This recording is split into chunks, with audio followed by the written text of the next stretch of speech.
Դուք նշեցիք, որ 195 դիմում բողոք եք ստացել, հա, դպրոցների վերաբերյալ։ Ոչ, բոլոր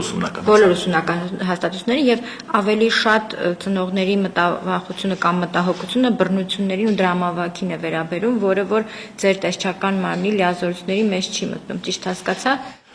Եթե դիմում բողոքում բարձրացված խնդիրները արձանագրում են ուսումնական հաստատությունում կրթական գործընթացի խախտվածություն, որոնք կապված են տվյալ բռնության կամ բուլինգի դեպքի հետ, կամ մենք արձանագրում ենք, որ առկա է բարոյահոգեբանական մթնոլորտի խախտվածություն, անմիջապես տեսչական մարմինը արձագանքում է։ Այսինքն, եթե դիմում բողոքը միայն որոշակի ֆիզիկական բռնության դեպք է նկարագրում, հիմնականում դա վերահասցեագրվում է, բայց մեծ մասը կոնկրետ բռնության եւ բուլինգի դեպքերով տեսչական մարմինը իրականացրել է վերահսկողական գործառույթներ, պարզապես ներգրավելով համապատասխան փորձագետների, հիմնականում հոգեբանների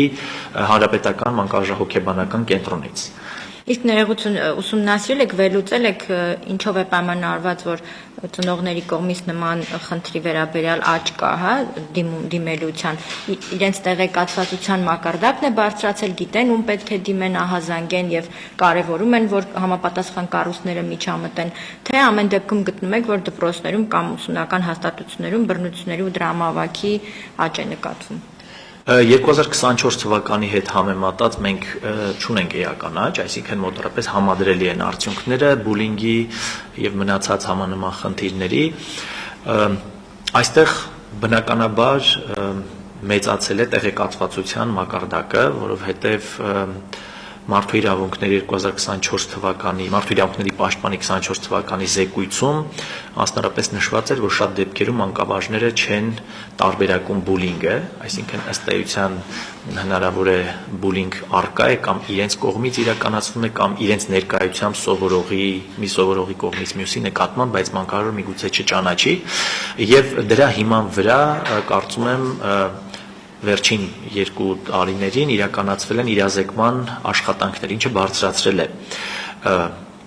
բարձրացրել է իրազեկվածության մակարդակ եւ հետեւաբար նաեւ բողոքների մակարդակը։ Երկրորդ խնդիրը այս առումով կապված է ընդհանուր օրինաչափության հետ։ Մի շարք ուսումնասիրություններ ցույց են տալիս, որ յուրաքանչյուր երկրում կրթական համակարգի զարգացմանը զուգահեռ բուլինգը ավելի տրանսֆորմացվում է, օրինակ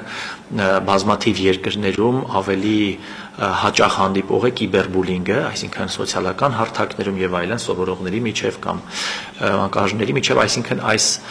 փոփոխություններում կան նաեւ օրինաչափություններ, որոնք դրսեւորվում են բոլոր երկրներում, այդպես որ հիմնական տարբերությունը կարծում եմ կապված է փոփոխությունը, դինամիկան այս առումով կապված է շահառուների կողմից իրազեկվածության աճի հետ։ Իսկ ինչ ունենք անելու, վերլուծել եք մասնագիտական թիմով, որ ուղղություններով աշխատանք կա անելու, բացի այն, որ ուսուցիչներին կվերապատրաստեք, միգուցե երեխաներին ու ծնողներին եւս ներգրավեք։ Բոլոր այս վերլուծությունները տրամադրվում են Կրթության, գիտության, մշակույթի եւ սպորտի նախարարությանը եւ գործընկեր կառույցներին, որովհետեւ համանման